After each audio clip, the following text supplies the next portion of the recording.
Good morning, students. Welcome back to Science Online class. Today we are going to start new lesson. Name of the lesson is Segregating Materials into Groups. Segregating material into groups. Children, segregation means separation of things according to their properties. For example, in your room, some books and toys are lying together on the floor. So, you are supposed to keep books in one rack and toys in different place. You are not supposed to keep toys and book together. And you have done this separation on the basis of their uses. Like you kept all the books together because we read books and toys in another place because we play with the toys. In this way we separating things. So from this example I hope you understood what is segregation means. Segregation means separation of things or material according to their properties. Okay, now see the learning objective of this lesson. After studying this chapter, you will know about the various types of material around us, properties of material and uses of material. The objective of these lessons are the various types of material around us, properties of material and uses of different material. So, let's begin with the first topic, the various types of material around us. There are so many common everyday things that surrounds us. We have piece of furniture in the classroom, utensil and crockery in the kitchen, and large variety of objects in the shops. Even the most commonly used things come in different sizes, shape and colors. Such things includes school bags, lunch boxes, water bottle, notebook, storybook, pencil, sharpener, etc. So one question definitely come to your mind. What is the material and what is object is? So let's have an example. You can see in the picture one wooden chair. Chair is made up of only wood. And in another picture pencil is made up of different things like rubber, metal, small piece of metal, wood and graphite. To make a chair we use single material wood, but for making pencil we use different material like rubber, wood, graphite, etc. So we call the chair or a pencil objects, and the things to make that object we uses like rubber, wood, metal, graphite are called materials. From this example I hope you understood we uses different materials to make things for our uses. Can we use same material to make different kind of things? Yes, we can use. For example, we use paper to make notebook, book, newspaper, magazine, cardboard, carry bag, etc. Means from single material we can make so many things. Now, can you feel the table here? 5 objects, each made up of material listed here. These 5 objects are wood, iron, plastic, leather and cotton. Okay, so first material is wood, and out of wood we can make things like wooden table, chair, furniture, etc. Children, Rest of the things you have to find out. Which made up of material wood.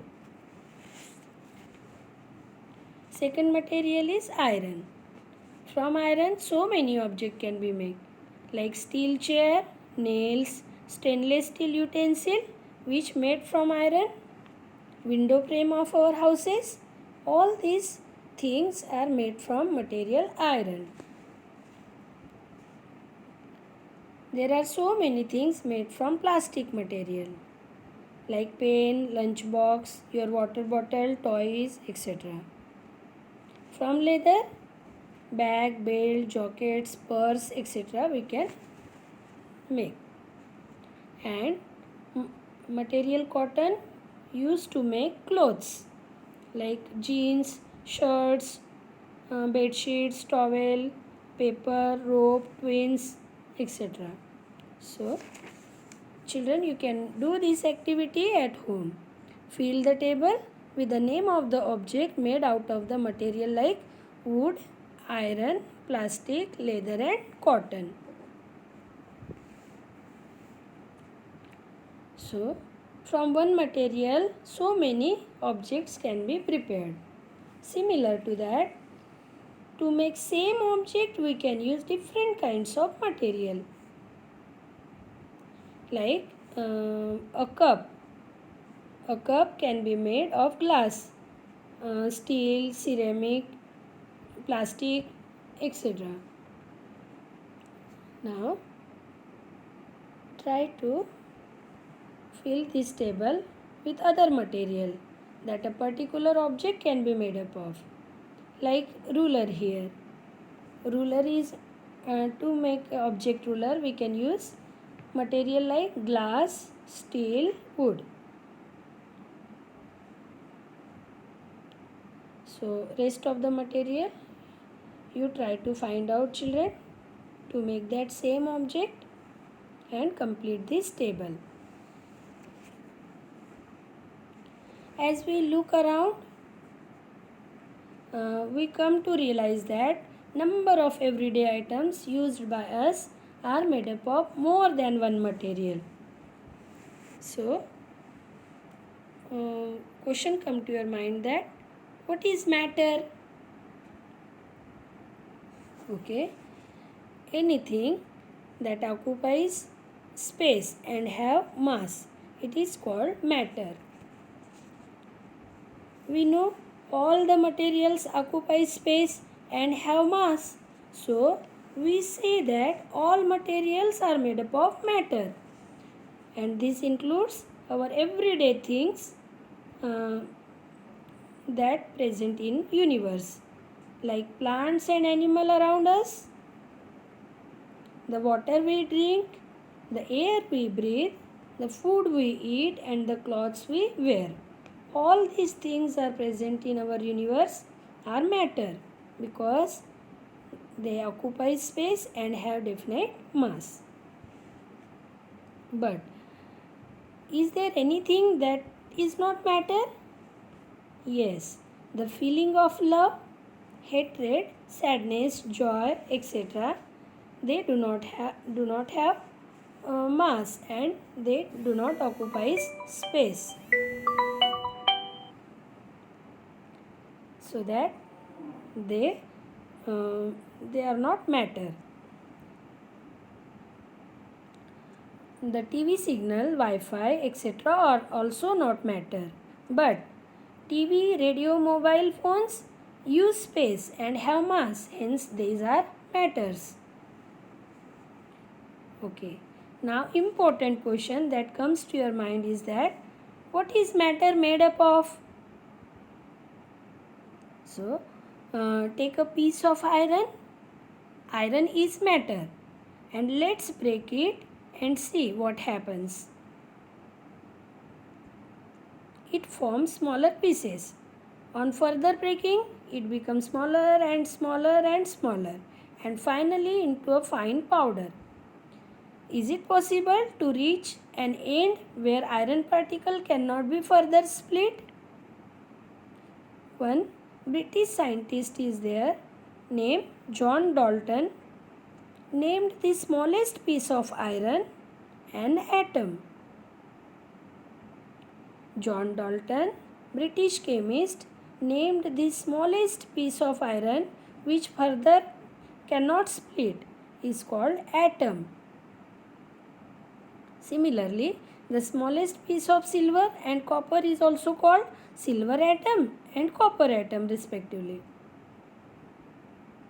Means smallest piece of silver which cannot further split is called silver atom, and smallest piece of copper which cannot further split is called copper atom. Atoms are so small that they cannot be seen with our naked eyes, even in not even powerful microscope. The substances like iron, gold, copper, silver, etc., whose smallest particle is an atom, are called elements. Okay, so that's all for today.